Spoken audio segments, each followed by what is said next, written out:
Alhamdulillahi Rabbil Alamin. Wa bihi nasta'in. Wa la undwana illa ala salimin. Ashhadu an la ilaha illallah wahdahu la syarikalah. Wa ashhadu anna Muhammadan abduhu wa rasuluh. Allahumma salli wa sallim wa barik ala Sayyidina wa maulana Muhammad wa ala alihi wa ashabihi wa ihtada bihadih wastanna bisunnatihi ila yaumiddin, amma ba'du. Ibu-ibu, bapa-bapa, kaum muslimin dan muslimat yang dihormati dan dikasihi sekalian, baik adapun pada hari ini insya-Allah kita menyambung pengajian kitab Zadul Ma'ad ke muka surat 397, iaitu dengan tajuk keputusan hukum Rasulullah SAW seputar talak. Ya. Baik. Yang pertama, tolak sambil bersenda gurau, orang gila, orang mabuk dan dipaksa. Di sini ada 4 tajuk nak dipembahaskan oleh pengarah kitab, iaitu tolak dengan senda gurau, orang gila, orang mabuk dan dipaksa. Baik. Di dalam As-Sunan disebut dari hadis Abi Hurairah dari Nabi SAW berginda bersabda, salasun jidduhunna jiddun wa hazluhunna jiddun, an-nikahu wat-talaqu war-raj'ah. Baik. 3 perkara yang kesungguhannya memang merupakan kesungguhan dan senda guraunya merupakan kesungguhan juga, iaitu nikah, tolak dan rajak. Ya, salasun jidduhunna jiddun wa hazluhunna jiddun, an-nikahu wa talaqu wa raj'ah. 3 perkara yang sungguh-sungguh memang jadi sungguh-sungguh, yang senda gurau pun jadi sungguh-sungguh juga, nikah, talak dan itu rajak. Baik. Okey. Contohnya kaum muslimin dan muslimat kalian buat nikah, jangan buat main-main, jangan buat senda gurau, memang jadi nikah sungguh. Kalau betul itu kaum muslimin memang ayah dia sungguh dan itu memang anak dia sungguh, walaupun dalam keadaan berlakon bergurau pun jadi sah. Jadi okey ya. Mudah-mudahnya misalan kaum muslimin dan muslimat kalian, seorang pakcik ni kata, engkau ni awang selalu sangat datang ke rumah ni, kena ke anak pakcik yang nama apa, nama apa? Betul. Nama kaum muslim, nama bedah tu, contohnya. Yang awal senyum-senyum je, boleh juga pakcik kata. Lalu kata kaum muslimin dan muslimat awang kata ginilah, aku nikahkan kau dengan anakku yang nama Medah wahai awang. Saya terimalah nikahnya wahai pakcik. Sah lalu nikah tu. Kalau ada 2 orang saksi. Kaum muslimin dan muslimat, tiba-tiba awang ni kaum muslimin dia tahu sah dia nikah, macam belangkas kaum muslimin dan muslimat kalian. Awang, apa sebab naik rumah aku? Betul-betul. Nikah dah sah dah pakcik. Dia betul. Walaupun pakcik tu kata, aku bergurau je, pun tidak boleh. Faham tu? Itu sebab nikah memang benda tu kalau gurau-gurau pun jadi senda. Baik. Yang kedua ialah kaum muslimin dan muslimat kan at-talaq. Tolak pun itu memang jadi sungguh kaum muslimin dan muslimat kalian. Ataupun misalnya mungkin kadang-kadangnya tolak itu yang sering berlaku ialah tolak secara taklik. Memang itu kaum muslimin dan muslimat kalian. Contohnya, kalau engkau tak mandi lagi, ni gurau senda ni. Dia pukul 9 kan engkau tolak 1. Betul-betul. Sudah kaum muslimin dan muslimat. Yang isteri pula dia ingatkan suami ni gurau-gurau saja. Isteri dia pun, suami dia gurau-gurau juga, isteri pun gurau-gurau dia. Kaum muslim muslimat kalian, walau pukul 10 suami dia tak kata benda pun, pukul 9 tepat dah 9 dah. Dah pukul 10, 9 tepat dah. Lalu dah. Jatuh tolak. Itu sebabnya selalunya orang main tolak ni ialah selalu tolak taklik. Baik. Yang keseterusnya ialah raja'ah. Raja' kaum muslimin dan muslimat kalian pun tidak boleh buat main-main. Atas senda gurau. Contohnya kalau suami kata I raja' mulalah pada you. Itu dia. Yang isteri kata syukur alhamdulillah bang, kata berasa gementar jiwa abang cerai tadi. I raja' mula. Lepas isteri kata kita I main-main je lah, I nak tengok you je. Betul tak betul? Sudah jadi raja' juga. Boleh faham itu? Habis. Cantik. Selesai. Baginda juga bersabda, innallaha wada'a an ummati al-khata'a wa nisyan wa mastukrihu alaih. Sesungguhnya Allah Ta'ala tidak menghukum umat ini kerana kekeliruan. Kekeliruan ni maknanya kesalahan. Baik. Wa nisyan, kalau kelalaian kerana lupa, dan apa yang dipaksa dengannya. Baik. Di dalam Sahih Al-Bukhari dia sebut dari Ali, dia berkata kepada Umar, tidakkah engkau tahu bahawa hukuman dibebaskan daripada 3 golongan ini? Dari orang gila hingga dia sedar, dari orang anak hinggalah dia balir, dan daripada orang tidur hinggalah dia bangun, dia jaga. Ya kaum muslimin dan muslimat kalian, yang pertamanya yang disebut ialah kaum muslimin kalau tolak itu berlaku dengan keadaan tersalah. Tersalah ataupun kaum muslimin terkeliru, ataupun kalau lupa, ataupun kerana dipaksa.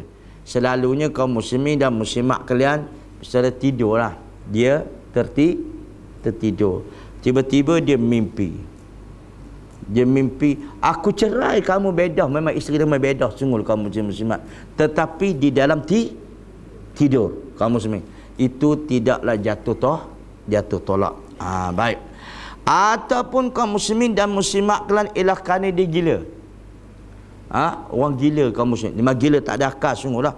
Kalau berlaku lepas tolak kepada isterinya, tak jatuh tolak. Tak jatuh tolak. Baik. Dan yang ketiganya ialah kaum muslimin dan muslimat kalian wa mastukriu alaih, orang dipaksa akan menceraikan isterinya pun tidak jatuh tolak. Ini cukup masyhur kisah ini kaum muslimin dan muslimat kalian, sebagaimana bicara Ibnu Qudamah dalam kaum muslimin dan muslimat kalian, yang fatwa Imam Malik yang cukup berbisa. Ketika mana kaum muslimin dan muslimat kerabat khalifah yang terpikat dengan isteri orang, lalu kerana nafsu yang gelojoh kaum muslimin dan muslimat kalian nak juga bini orang, sedangkan mana boleh kahwin, lalu disuruhkan suami dipaksakan suami untuk menceraikan isterinya. Lalu bertelengkah sedikit, bukan pandangan mazhab Imam Abu Hanifah, ulama-ulama Abu Hanifah dengan kaum yang berpandangan mazhab Abu Hanifah dengan Imam Malik. Bagi mereka ialah kalau sekiranya kalau dipaksa jatuh tolak. Imam Malik rahimallahu ta'ala berdiri menyatakan kebenaran, mengatakan bahawa sesungguhnya tolak dengan jalan paksa tidak jatuh tolak. Tak jatuh tolak. Maka bila fatwa Imam Malik berbisa kaum muslimin dan muslimat kan, kerabat khalifah sangat marah. Ingat Imam Malik dipenjarakan. Dia sebab di halayak ramai, lalu dipenjarakan. Dalam penjara Imam Malik disebat kaum muslimin. Kerana kerabat khalifah marah sangat. Kerana fatwa itulah yang kaum muslimin dan muslimat kalian dia tak boleh nikah dengan bini orang. Kerana apa? Tidak jatuh tolak dengan jalan paksa.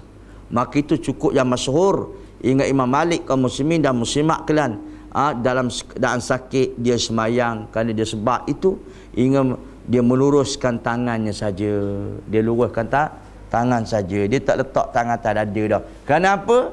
Kerana sakit, tak ada darah dah. Kerana dia pukul.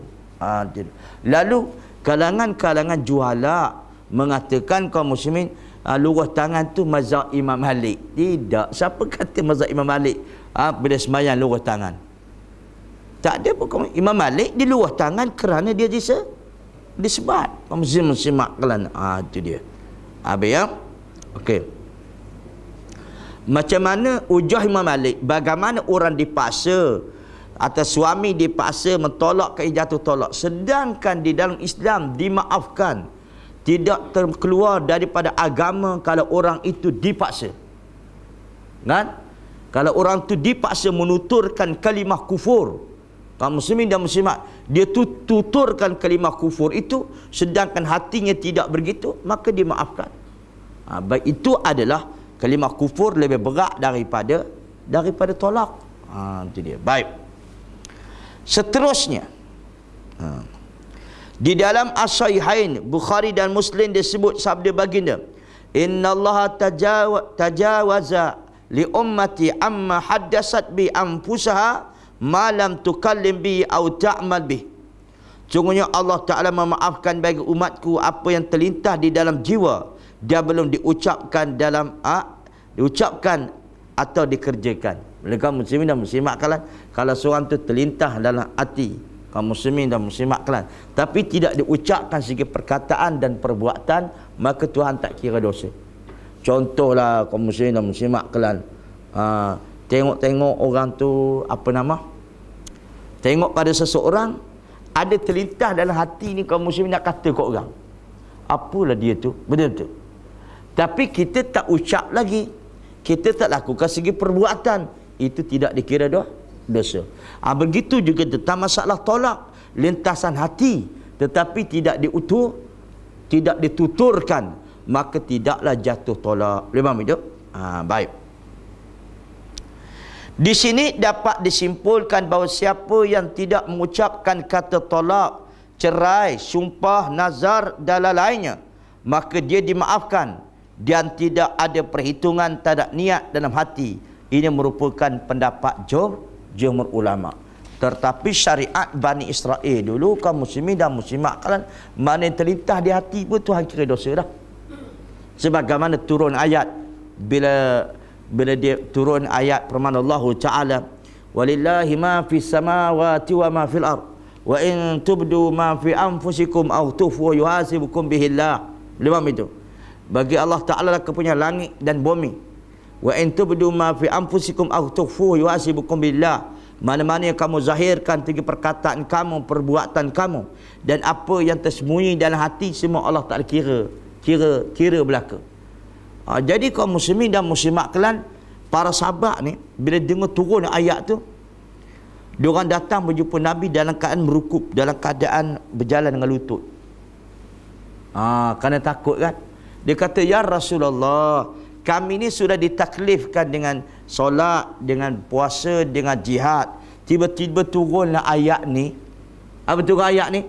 Ayat tu bermaksud kaum muslimin dan muslimat wa in tubdu ma fi anfusikum aw tukhfu yuhasibukum billah. Sama ada kamu zahirkan perbuatan kamu, yang kamu lintas dalam hati kamu, sama ada kamu lupa ke, atau kamu sengaja ke, atau kamu dipaksa ke, atau tidak dipaksa ke, atau kerana kamu tersilap ke, atau lintasan hati saja, maka Tuhan tulis catat belaka. Lalu para sahabat kaum muslimin, ya Allah, ialah manusia ni mudah lupa kan, atau manusia melakukan kesilapan kerana tidak sengaja. Kalau Tuhan tulis dosa, berat dah kami. Lalu akhirnya kaum muslimin dan muslimat Nabi marah para sahabat kata begitu. Bila Nabi marah sahabat kata begitu, Nabi kata, adakah kamu nak jadi seperti mana Ahlul Kitabain, Yahudi Nasrani, bila dikatakan pada mereka sami'na wa asaina, tapi katakanlah sami'na wa ata'na ghufranak rabbana wa ilaikal masir. Kalau begitu keadaannya ialah bahawa berlaku perbuatan sengaja atau tidak sengaja, terlupa atau tidak terlupa, Tuhan kira dosa juga, maka wa ilaikal masir, bermaksud qalu sami'na wa ata'na ghufranaka rabbana wa ilaikal masir. Mohon permohonan kepada Allah Subhanahu wa taala, ampun pada Allah Taala. Maka para sahabat pun senyap je. Maka turunlah ayat. Turunlah ayat yang memansuhkan hukum tersebut. Kalau cara terpaksa, kalau cara tersilap, cara terlupa, itu timbul ayat Rabbana la tu'akhizna in nasina aw akhtana, kan? Itu turun ni ayat. Maka umat Nabi Muhammad ni, kaum muslimin, umat dulu kira dosa tu. Umat dulu kira dosa. Sama ada melakukan perbuatan sengaja tak sengaja, kira dosa. Kalau benda tu salah. Tapi umat Nabi Muhammad tidak begitu dah syariatnya. Iaitu innallaha tajawaza an ummati al-khata'a wa nisyan wa mastukru alaih. Bahawa Allah SWT kaum muslimin dan muslimat kalian memaafkan pada umat ni kalau berlaku dengan tidak sengaja, tersalah atau terlupa atau dipaksa, tidaklah dikirakan dosa. Baik. Habis ya. Okey. Tentang orang yang mabuk. Orang mabuk pula ke mana? Maka perkataannya tak bisa dianggap kerana dia tidak sedar tentang apa yang dia ucapkan. Diriwayatkan dari Uthman bin Affan bahawa dia berkata, tidak ada tolak dari orang gila dan mabuk. Sedangkan tolak ketika baik, habis ya, mabuk. Tetapi berlainan dengan pendapat Al-Imam Syafi'i. Imam Syafi'i kaum muslimin dan muslimat kalian, tolak orang mabuk ni dia terbagi pada dua. Kalau misalnya mabuk itu atas perbuatan dia sendiri. Dia tahu minum arak tu memang mabuk, kaum muslimin dan muslimat. Dan mabuk ini boleh berlaku apa saja. Maka dia minum juga arak. Dia tahu menantu mabuk dengan perbuatan dia sendiri, dengan tidak ada kesedaran diri. Maka dia tolak isteri dia kerana mabuk. Kata Imam Syafi'i, jatuh talak. Sebab mabuk tu atas perbuatan dia sendiri. Boleh faham tu? Tapi kalau mabuk itu bukan atas perbuatan dia sendiri, kaum muslimin dan muslimat kalian, dia tak minum apa, kaum muslimin dan muslimat, tiba-tiba dia pitam ke, atau orang letakkan makanan kepada ni jadi tak betul, maka bukan kehendak dia, bukan atas perbuatan sendiri. Mabuk macam tu tidak jatuh tolak. Tapi di mana dia minum tu arak sungguh, memang jadi mabuk perbuatan itu adalah dengan sendiri jatuh tolak, kata Al-Imam Syafi'i rahimahullahu ta'ala. Itu pendapat Imam Syafi'i. Tapi pendapat ulama yang lain seperti ahli hadis tidak, kerana hadis itu umum kaum muslimin dan muslimat kalian, iaitu bahawasanya tidak ada tolak dari orang gila dan orang mabuk. Dia tak ada perbezaan. Yang buat perbezaan ialah cuma pandangan Al-Imam Syafi'i rahimahullahu ta'ala. Baik. Habis ya. Sedangkan tolak ketika sedang marah. Maka Ahmad meriwayatkan dari Aisyah, dia berkata, aku pernah mendengar Rasulullah sallallahu alaihi wasallam bersabda, la talaqa wala ataqa fil ighlaq. Tidak ada tolak dan pembebasan budak saat marah. Jadi hadis ni berbentuk umum. Maksudnya kalau tolak dalam keadaan marah tak jatuh tolak. Sebab Nabi kata la talaqa wala ataqa fi ighlaq. Tidak ada tolak, tidak ada perceraian dan tidak ada pembebasan hamba kalau sekiranya dalam keadaan marah. Okey. Lalu bersisihnya pendapat alim ulama. Kita tengok apa kata Ibn Qayyim.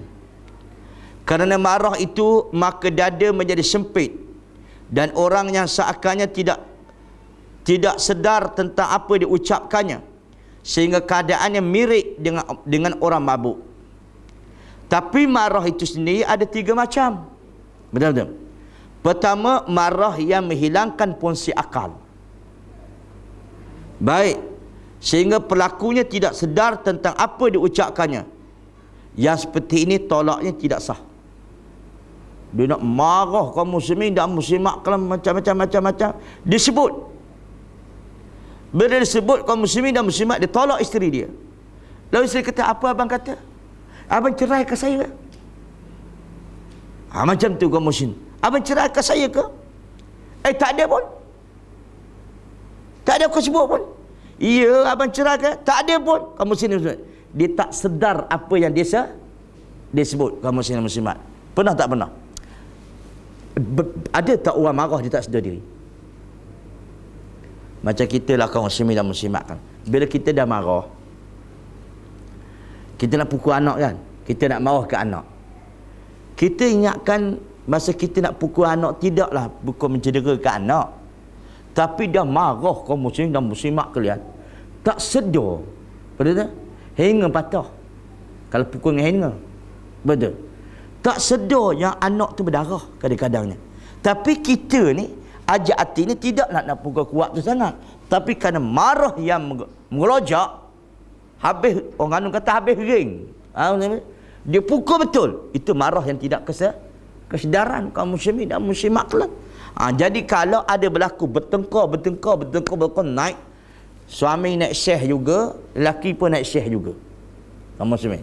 Dua-dua tu naik syekh. Itu memang tak sedar kaum muslimin dan muslimat kelak. Itu sebab disebut dalam satu hadis, tapi hadis ni dhaif. Riwayat Ibnu Majah. Nabi kata orang yang marah itu separuh gila. Apabila orang marahkan kamu, naklah kamu diam. Walaupun dhaif hadis tu, tapi boleh dipakai sebagai pengajaran, boleh, bukan bentuk hukum. Kan orang marah ni, orang marah melampau lah, dia separuh gila. Nabi kata bila orang separuh gila, dia marah tak terpaksa tu, kita diam lah. Baik, kalau dia marah dah separuh gila, bukan kita marah ke B dah separuh gila dah, pula marah juga ke B, separuh gila. Jadi separuh jadi apa?